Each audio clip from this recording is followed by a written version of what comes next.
Welcome to Real Estate Coaching Radio, starring award-winning real estate coaches and #1 international best-selling authors, Tim and Julie Harris.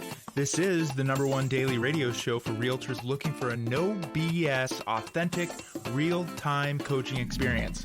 What's really working in today's market, how to generate more leads, make more money, and have more time for what you love in your life. And now your hosts, Tim and Julie Harris.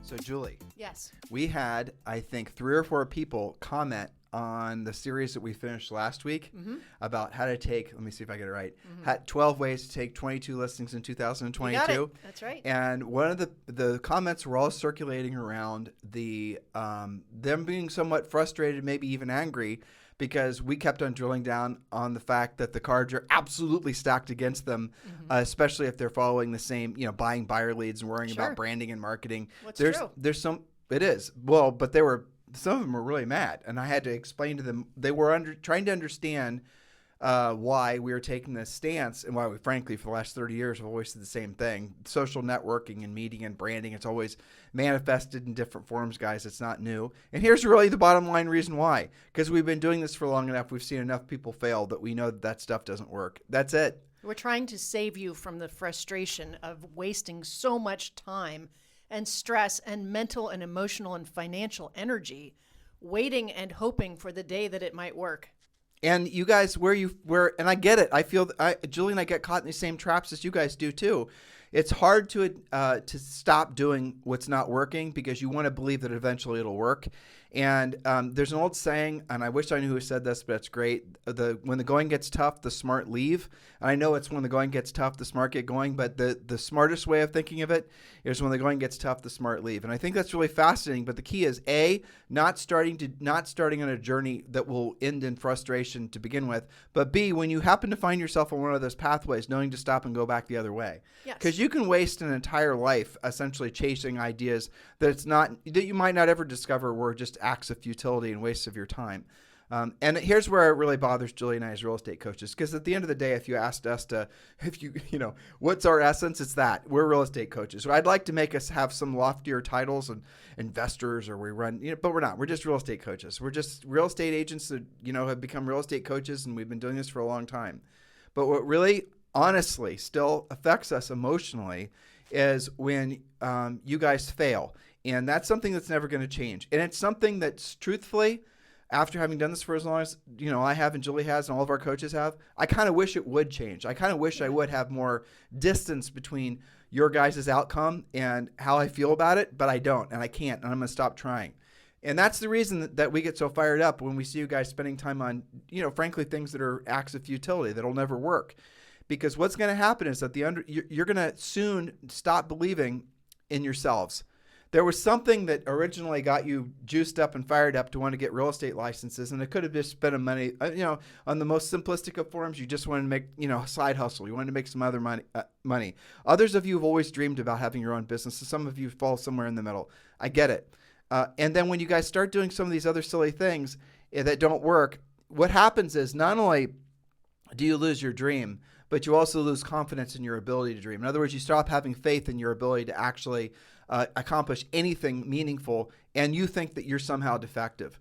And that's what breaks our hearts. And that's the reason when Julie and I come across something that's asinine, we have never pulled punches in saying those things are asinine. And it does piss people off. Yes, it does. It does. Well, the truth hurts. I mean, it does. At the end of the day. And we don't get invited to speak at certain things. We don't get invited to do certain things because the people selling the CRMs and all the flashbang, shiny object ideas, who've never actually been in the market for long enough. In other words, they're selling things that have only been for sale for like 12 or 18 months during a great seller's market.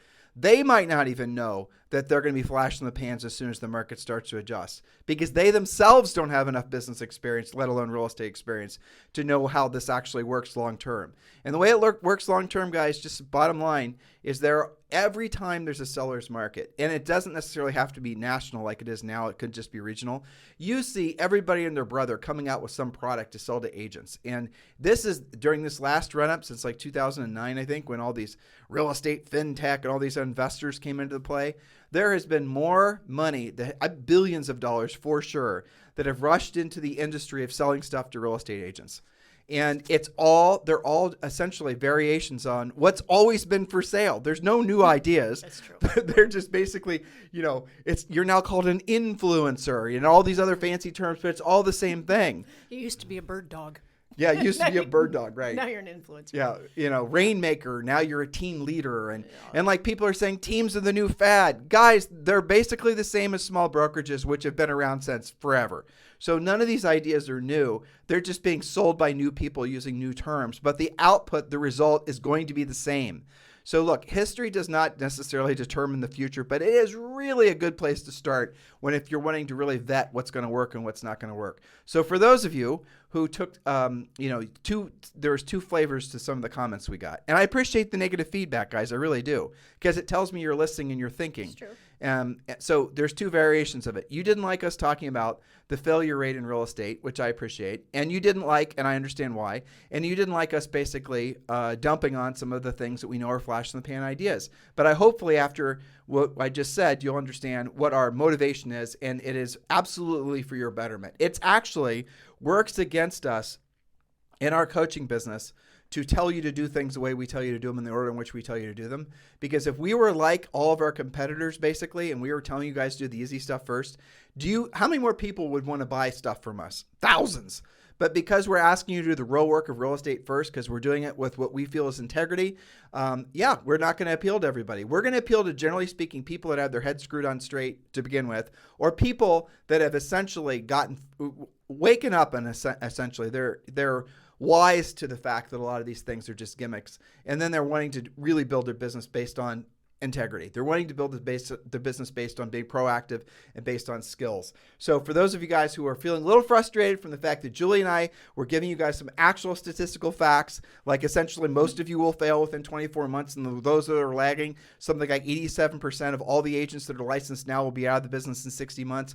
Something like 95% of all the real estate transactions in 60 months will be done by people that don't yet have real estate licenses. This has always been true, but it's these numbers, the failure rate in essence, has increased since 2009, not decreased.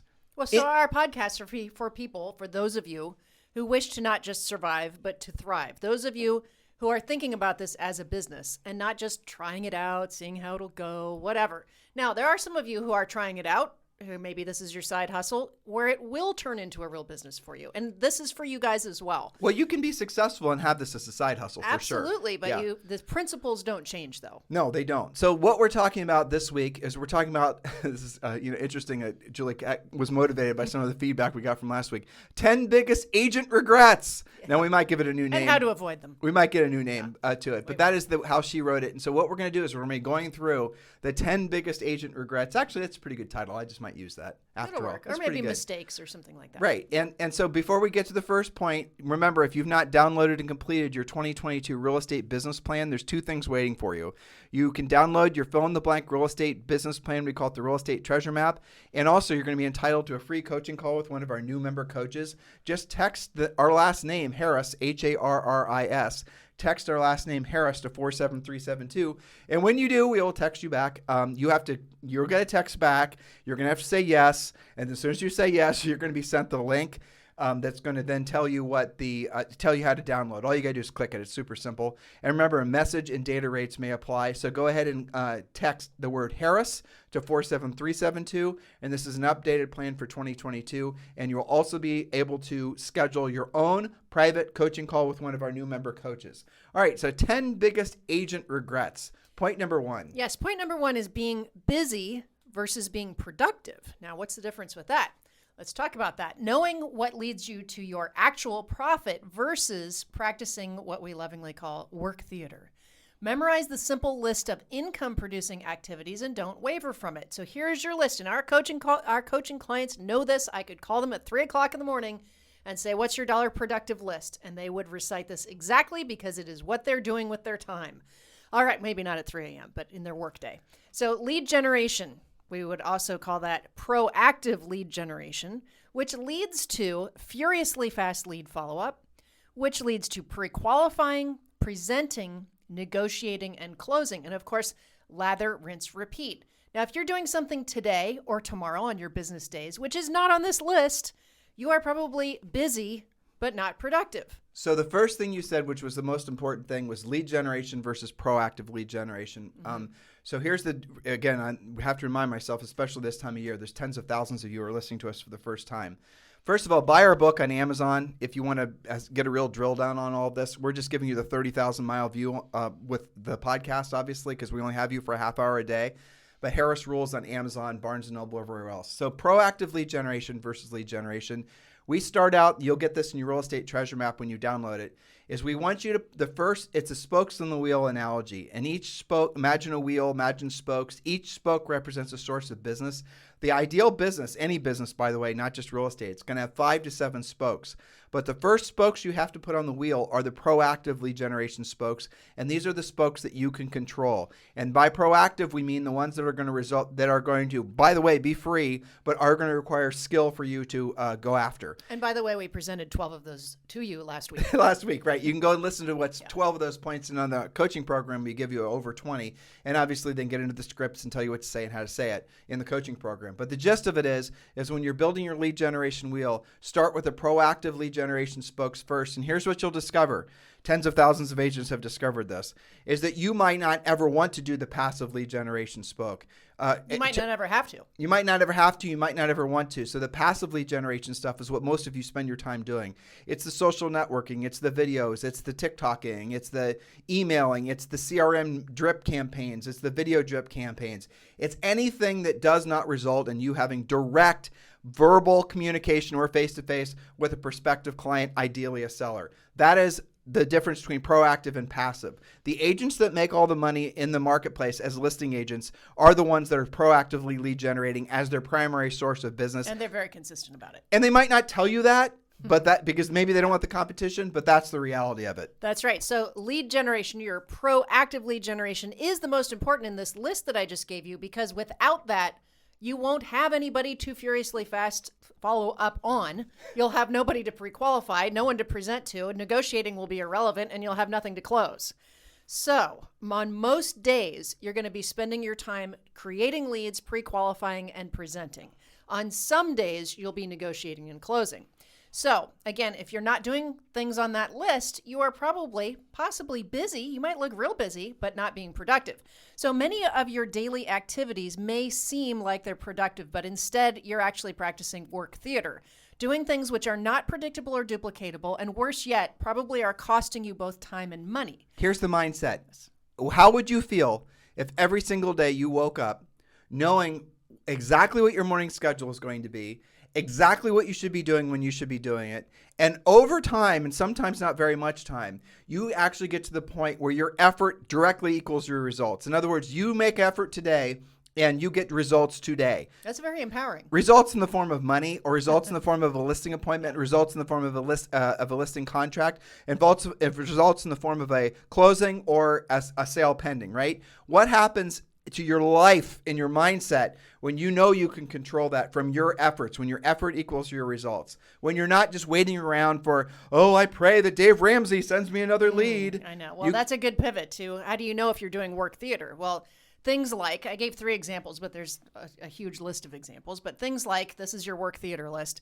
Posting any social media that doesn't have to do with promoting your listings, client testimonials, searching for off-market homes for your buyers, or other posts related to your proactive list that we just gave you. Another example, any activity starting with the word tweaking, trying, or testing. You could add, hoping, praying, working on hopium, all of those things. And certainly following any, quote, coaching or training or advice from anyone who isn't qualified to actually give it to you. I see this kind of stuff mostly on the social media agent sites, where an agent will post some really important question that the answer to which could guide their future. But the people answering, you don't even know who they are, if they've ever sold real estate before. So don't take advice, coaching, anything like that, training from people who are not qualified. So remember to get back to your list. Everything else is work theater. So let's pivot a little bit for point number 2. A little bit different, kind of a little bit of a mindset point, but also kind of gets into growing your center of influence. And remember, this is your 10 biggest agent regrets. Yes. And Julie's point number 2, which am reading for the first time. If I had written these notes, I wouldn't have done point number 2, but I totally understand why you did, because I'm thinking about all the coaching clients we had who were really good at prospecting, really good at pre-qualifying, really good at presenting, really good at negotiating, really good at just pounding out contracts, but they never actually formed lasting relationships with their centers of influence. Yes. And that is always consistently their single biggest regret. That's right. And I always will remember one of the events that we had in California of top producers. These are the top 100, I think, at the time in the real estate industry. And we asked the panel, and these are grizzled veterans that have done literally thousands of transactions, what is your biggest regret? And I think most of the audience thought that it would be like, not spending more on marketing sooner or something like that. But in fact, it was this very point that they were not good enough, fast enough with the relationships that they already had. It was Greg Newman. Yes. And at the time, he was the #1 Prudential salesperson in the world in San Diego. He might still be. I was going to say, I would not be surprised. He has been forever. And he got all of his business from proactive lead generation. He runs his business textbook, just like Julie and I, essentially what we coach all of you guys to do. And his biggest regret, and he said it in front of a room, there wasn't very many people, less than 100. Sure. He said it in front of a room of people, my biggest single regret is I did not really do much with the centers of influence and past clients because I always knew that there was a new seller for me to go after from one of my proactive lead generation sources, using our parlance, one of his existing spokes. And he said in retrospect, he wished he would have taken better care of those folks because he knows that at this point after this was a number of years ago, 10 years maybe, 12 years Possibly, ago, 15 maybe. I don't even remember. A long damn Probably time 10, ago. yeah. But he essentially said, if I had been taking better care of my centers of influence and past clients, I think I could have sold another 30 to 40% more homes per year. And spent less on the rest of it. Yes. Yeah, spent less time having to generate new That's relationships. Right. Now, this goes for, of course, your past clients, your center of influence, but also your colleagues, your friends, your family. So what is point number 2? We didn't actually say it. Not showing overt gratitude to those who matter most. Someone once wrote about a gentleman they encountered at a graveyard who was placing flowers on his deceased wife's grave. And he said, quote, "Every day since she passed away, I've come here to bring her these flowers. I should have done that long ago. She really would have loved that. So don't wait until it's too late." We try to keep this actionable, practical, tactical. So what should you do? Well, an easy habit to get into is to simply keep a gratitude journal. If you go to Amazon, there are some beautiful, lovely, different versions of gratitude journals that you'll want to keep on your desk and fill in. Next, write 5 thank you cards or thinking of you cards daily. Now, this is a great use of social media, Tim. You use your social media to inform you of who is having a significant event in their lives and recognize them for that. Now, most powerfully in person, but certainly with cards, with calls, it's not, you can certainly post a comment, but I think it's better to make it more personal. Well, that's, again, this is a discipline, right? But write the handwritten card. Habit. Well, here's what our agents are going to do. And I know there's companies out there that do this. I know. They're going to basically say, you know what? I'm not going to write Farm it out. I'm going to farm it out. I'm going to spend, $7 or $5. And I'm going to use some automated service to handwrite cards. And look, if the choice is between you doing it yourself and sending it some company to do it for you, then do it, right? And I know there's some of them that are really slick. They want to be sponsors. There's 2 of them that want to be sponsors of our podcast. And one of them writes using a Mont Blanc pen. It's an automated machine that writes on a Mont Blanc pen, copies your handwriting as best as it can. Some of you, it's not doable because your handwriting's so bad, right? Mine, for example. But the gist of it is then those cards but here's the fallacy. The stamp comes from New York, right? So if you're in Omaha and someone's sending and you're supposedly sending a card from New York, the sellers are going to know it's fake. Yeah, that's probably going to go in the junk mail. So just do it yourself. It's not that much effort, and it's really good for you. Remember, we did, I think back in maybe November, the month of gratitude, we did a whole series about the impact of showing gratitude. Yep. So it's good for you anyway, on a multitude of levels. And you can be more creative, too. Like, for example, maybe you don't want to mail a card and fold it and put it in an envelope. Maybe you just think that's not your style. Well, why don't you get some postcards? Why don't you get some local postcards from your community? Perfect. Why don't you make some postcards? There's tons of things online where you can go and put together your own kind of zany, make them laugh type designs. Very cool stuff. You can do old school stuff, which is always great. You can do recipe cards where on the back you can handwrite something really special to them. Something like that. Yes. But none of the tchotchke stuff replaces a phone call. Exactly. Or an in-person meeting. A coffee, even a Zoom coffee, is better. And if you don't want to do any of the tchotchkes, which frankly, if we are coaching you, we would tell you not to do the tchotchkes. Save the money. Save the money. Save the time of having to do the tchotchkes, let alone the money to pay for the tchotchkes. We would tell you to just make phone calls. And in our coaching program, we tell you what to say. We tell you what to say every single month.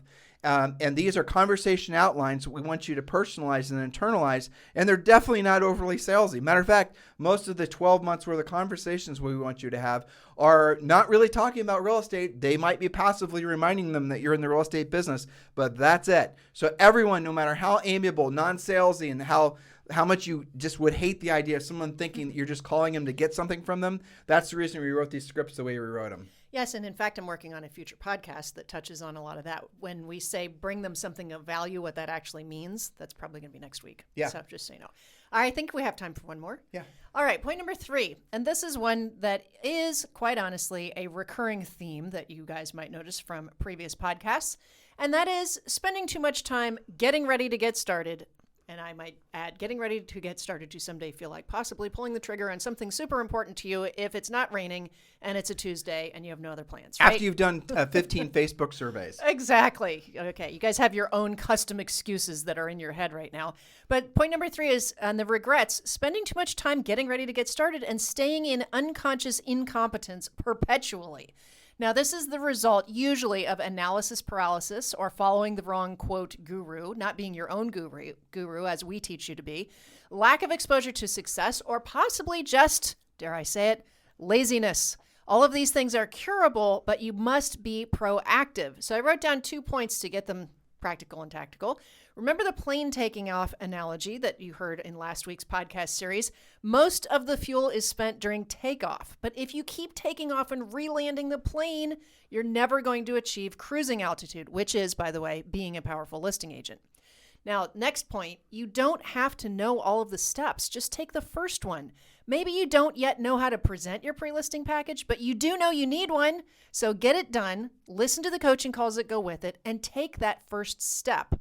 I think a lot of people get stuck, because, especially when they're not taking action, it just gets worse day after day, because whatever project they're avoiding starts to grow in their head, and it becomes this procrastination monster that actually isn't true. It's so much easier to just take that first step. So it's harder for you guys to find the correct path to follow than it was for Julie and I, truthfully. I think so. Because you guys have so many more distractions and so many more, let's just put, this is air quoting, but well-meaning folks that are trying to sell you information on how to basically build your real estate business. Remember air quotes around well-meaning. And the reality of it is if you don't come from a marketing and sales background, let alone a business background, you're not going to know what the filter should be for who you listen to. And that's the reason last year, Julie and I, year before, who knows, all of our years blend, that we came up with the 4 criteria when you're choosing who you're going to hire as your real estate coach. Now, you can use these 4 filters in any aspect of your life. When you're choosing a physician, when you're choosing a financial advisor, you're choosing an accountant, and here are the filters. Number 1, when choosing, just making the salient, when choosing a real estate coach, number 1, when you're thinking about hiring Bob to be your real estate coach, has Bob actually ever sold real estate before? And I say that because probably 90% of the people that are pretending to be real estate coaches have never actually sold any real estate before, let alone had a real estate license. So unless they have, which is amazing. It is amazing. Yeah. So it's amazing that agents aren't clued into the fact that should be a rule, that they should, it's kind of like saying, I have a need for a medical problem and I'm going to go someone who didn't go to medical school. Exactly. Or they watched a YouTube video though. Or number 2, so number 1, if they had a real estate license, that's good. Now go to question number 2. The second question is did they sell at least 100 homes in a single year? So, you got somebody that sold, had a license, sold 100 homes in a year, but that's not good enough. You need to be more particular. And by more particular, I mean you need to be more demanding, because they could have listed a subdivision. They could have listed a building. They could have listed a bunch of parcels. They could have had an uncle that basically subdivided some lots. They could have done their 100 transactions, not in the real way, which is 1 transaction at a time, 1 customer at a time. So you want to look for somebody who did now, moving on to filter number 3. Filter 1 was license, yes or no. If no, then that's not somebody you want to hire. Question number 2, did they sell at least 100 homes in a year? If they did, You got somebody that's unique. You might actually have a real estate coach, somebody worth listening to. Move on to question number 3. Did they sell at least 100 homes per year for at least 5 years in a row? Oh, they're out, right? Most, if not all, of the people who now sold real estate had one successful year. They did not have multiple successful years. And I say 5 on the low end because why? You're wanting to do business with somebody who has proven their ability to be successful selling real estate personally long term. And you guys will, vet this out. When you're talking to people, look how they try to obfuscate the question. Look how they try to, my clients this, my clients that, my clients did this. Look, brother, if I'm a list or sister, it's Bob, right? Bob could be either. We're being gender. Exactly. Yeah. So Bob, do you have a license? Yes. Did you sell at least 100 houses in a year? Yes. Did you sell at least 100 houses for 5 years in a row? No. Well, Bob's out because you can do better. Now, if you happen to find somebody who has done all 3 of those things, so you have check marks next to all 3 of those things, the 4th one is going to take virtually all of them out. And this is where really the rubber meets the road. Just because somebody is successful at real estate does not mean that they know how to teach others to do it. That Different is skill. Incredibly important. That prior to Julie and I learning how to coach, and this was a long time ago, and we learned, we took classes, we spent lots of time, tens of thousands of coaching calls. We did it the real way. We learned not just from essentially, hiring other coaches to coach us, but we also learned from actually doing, as if we joined the military. Julie and I went through coaching buds. We went through, and we've been downrange, and we've been proven to essentially be very effective. That's the reason we're still in business after decades. Now, the 4th question is the most important question. And this is going to be one that I want you guys to respect yourselves enough and have the courage to ask when you're thinking about not just hiring a real estate coach, but anybody. Have you, Bob, done at least 10,000 one-on-one coaching calls that were paid? 10,000 paid one-on-one coaching calls. Because here's what's going to happen. You might find Bob has done the first 3 things, but when you get to the 4th question, and it's important not just that Bob's been successful in real estate, but he actually has proven his ability to show other people how to be successful at real estate. What Bob's going to do, obfuscate the question, again, by talking about how many people he's presented in front of. Or maybe he's written a book. Or maybe he's done some seminars on Zoom. Who hasn't nowadays after COVID, right? Don't forget free YouTube sessions. Exactly. Or he's done a lot of office presentations.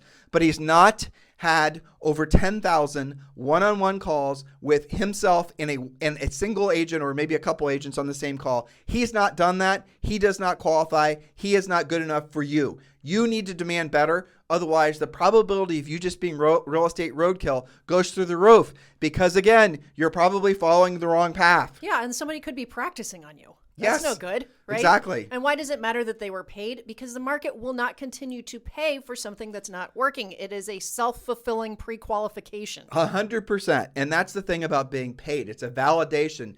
It's one thing to get paid once. It's another thing to get paid 10,000 times plus for providing coaching. That tells you that the market has decided that that person is really damn good at what they do. So you need to have a minimum standard of those 4 criteria before you hire anyone. Otherwise, you're just settling for mediocre results, if any results at all. Well, this is why coaching at our organization is not free.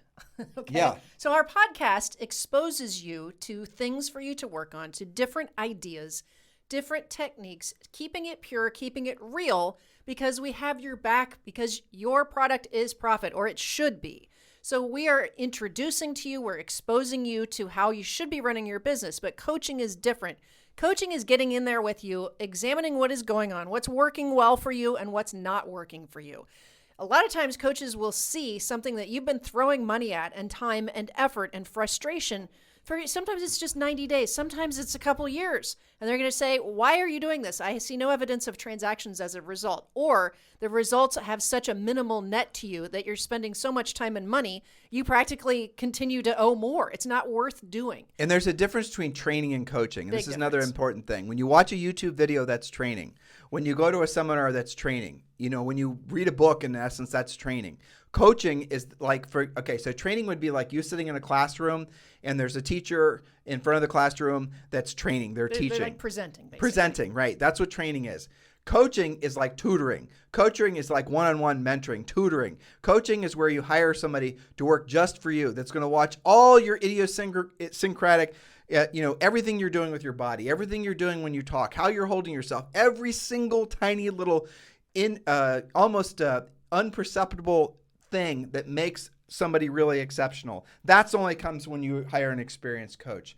And the thing about being really great at selling real estate is, trust me when I tell you guys, because this is the truth, because obviously Julie and I meet all this criteria, but as do our coaches, by the way. As do our coaches. It is the amount of effort it takes, truthfully, to meet all 4 of those criteria and become really good at coaching, let alone coaching real estate agents, is a billion X harder than becoming really good at selling real estate. I would completely agree with For that. sure. Yeah. It takes way more self-sacrifice. It takes way more time. Selling real estate, especially when you follow our coaching program, is actually pretty straightforward.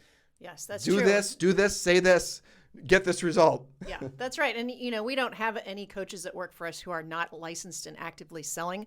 And it's so fun to talk to them because they're always the most accountable, because they're like, well, I can't teach that if I'm not doing that myself at a high level, which gives them an added level of experience, real world experience that they sprinkle upon you, which ends up saving you lots of time and learning curve and frustration and all of those things. Because we know, since all of us are licensed practitioners and have walked in your shoes, or the shoes that you are trying to walk in with your higher production, we know what it's like to be like in the thick of it, right? I mean, you're spinning plates. You've got deals that are trying to come apart on you. You've got more pendings than you've ever had before. You've never managed 5 listings at once, and now half of them are pending, and you got these buyers barking at you. We know that when that's going on, and we know that it's worse towards the end of the month when all your closings are happening. We got that. We know that when that's happening, it's really hard for you to see the light through the forest. And that's what our job is. Early warning signs. We need to do another podcast series on that. Yeah, is it? Good. There's one of these points too. So like what we train all of our coaches to do is, when they get to know you, and it doesn't take that long, is that we look for early warning signs. And sometimes an early warning sign could be like not exercising. It could be not doing really good lead follow-up. It could be a number of listings falling below a certain level. Mm-hmm. It could be all these different little things. And everyone's pretty much the same, but there's some people have exceptional ones. Like, I like to make fun of a coaching client named Gary, because he always falls off the proactive lead generation bandwagon when he starts to go on too many Facebook groups and read too many survivalist, different things. Starts to hide out. And he starts to hide out. And then when he starts to hide out, he checks out. When he checks out, it takes him months to get back on track. So as a coach, I know what to look for. I can hear it in his voice. I see it in his results, because in real estate, what you do today doesn't earn you results today. Like, you can't just go and cut someone's lawn, right, and get $25. What you do today is going to pay you sometime in the future. And that's where Julie and I's thank you past, you. So like when you're experiencing some level of success or even happiness and health, don't congratulate yourself. Go back in your mind and thank the past version of you that made that decision for you to basically have that experience that you're enjoying now. It's because of your past decision-making apparatus. And if you are not in a place where you like things and aspects of your life, it's because the past version of you made decisions to probably look for easy buttons, or made decisions not to do what they didn't want to do when they didn't want to do it at the highest level. This is how it works. And in real estate, you make a contact today, proactively lead generate, pre-qualify, you present, you get the listing. That's going to pay you sometime in this market in like 60 to 90 days or less, right? But it's all predicated on the work that you do today. But the work you do today and the efficiency of it is predicated on your preparedness to do the work. So if you don't know what to say or how to say it, you don't have a pre-listing pack, you don't know how to pre-qualify, you don't actually know how to be competitive, you're never going to get to the point where you're getting paid. Do you guys get it? No wonder you're not having the success that you desire, even though you recognize, and this is the difference between unconscious incompetence, not knowing what you don't know, and moving into conscious competence, discovering what you don't know, but most importantly, doing something about it. Yep. Because you can go for years, well, probably not that long in this business, but you can go for at least months procrastinating that. Now, in the beginning, it's excusable because you might not know what you don't know. But once you go through the first, your 2 friends that are going to buy with you, and then you wonder where the rest of them are, and you go another 60 days with no closings, now the aha light bulb goes off of your head. I got to be doing more. I've got to be doing better. I've got to up my skills so I get some predictability. And guys, listen, as Julie was talking, here's what flashed into my head, for whatever reason. many agents are getting into the business now. Many agents are getting horrible advice to basically buy buyer leads, stick them in a CRM, drip on them, and wait for basically those somehow their digital hands to be raised, and so you can go out and sell them houses. Don't do that. Just don't. Don't even start on that path.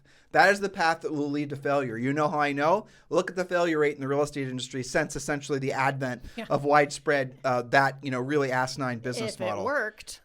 So people wouldn't be failing. So the first thing you should do is learn how to be a listing agent. The second thing you should do is learn how to be a listing agent. The third thing you should do is you got it, right? Yep.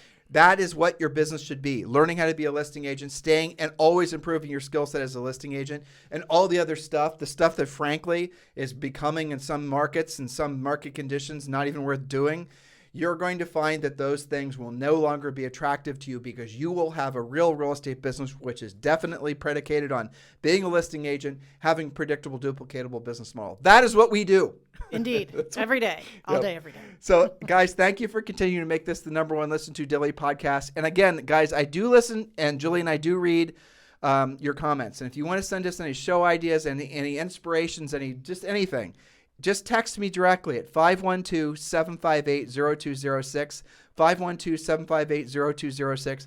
I get dozens of calls a day. I never answer the phone. If you want to communicate with us, do send us a text at 512-758-0206. And a quick reminder, we do get calls and emails about eXp Realty. Yes, Julie and I are with eXp Realty. That's where Julie's real estate license is. I'm probably getting another real estate license here in Puerto Rico, and I'll be putting my license with eXp Realty. If you guys want to join eXp Realty and you're looking for a group to work with that's going to be proactive in your success at eXp Realty as your sponsor, Julie and I are formally applying for the job of being your sponsor. So do text me directly at 512-758-0206. In the meantime, you guys have a fantastic day, and we'll talk with you on the show tomorrow.